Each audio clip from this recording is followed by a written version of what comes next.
Hey everyone, let's have a quick chat about the 13 and a Half Lives of Captain Bluebear by Walter Moers.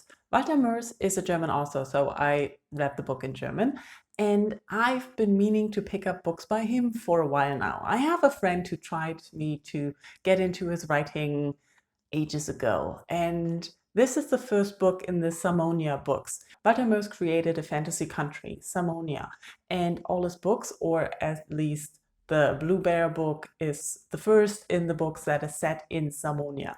So I decided to start here, and it was a good fun. I really enjoyed the fantasy setting. I enjoyed the imaginary creatures and the adventures of Captain Bluebear. I really liked how the adventures were set up as different lives. So every time something changed in Captain Bluebear's life, he decided it's a new life. So we start off with his birth, then going on to a different life, on and on and on, until only halfway through his life. This is not all his life. And I enjoyed this setup because you have changing scenery, you have changing characters, you have chapters, or rather adventures, that are set around a certain event, and then with the new adventure, the new life, new characters come in, new events, new scenery, new locations, new names, everything. And it didn't matter if you didn't enjoy one of the lives as much as the others. So for example, the first life I felt kind of bored was the school. When he was at school, it was kind of interesting, but it took a little bit too long in my opinion. So I lost some interest there, but the next life I enjoyed a lot more again. I also liked how the book is written. This one had a lot of illustrations in there, and we also get explanations to the creatures and everything that is happening in Samonia. Every now and again you get a dictionary entry from this one character that you also meet in the book, but you don't know that at the beginning, where you also get dictionary entries.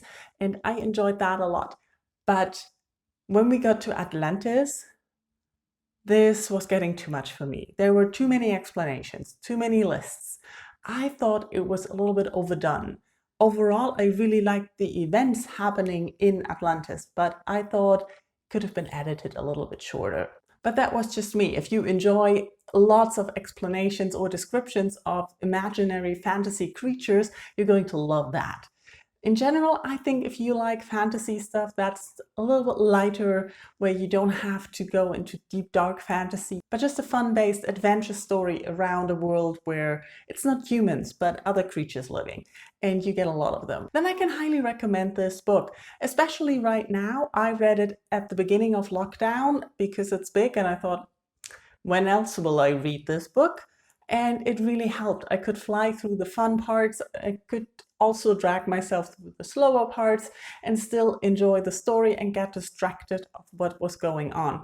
And even if I didn't enjoy one of the lives or didn't pay that much attention, it didn't matter, because the next life, the next adventure started somewhere else and you could just move on. I can highly recommend it, and I'm looking forward to continuing with the Samonia books. Of course, I also want to know if you have heard of the book, if you have read it, if you want to read it. It's translated into English and I think into many other languages as well. So let's talk about Samonia and the books there. Thank you for watching. Bye-bye.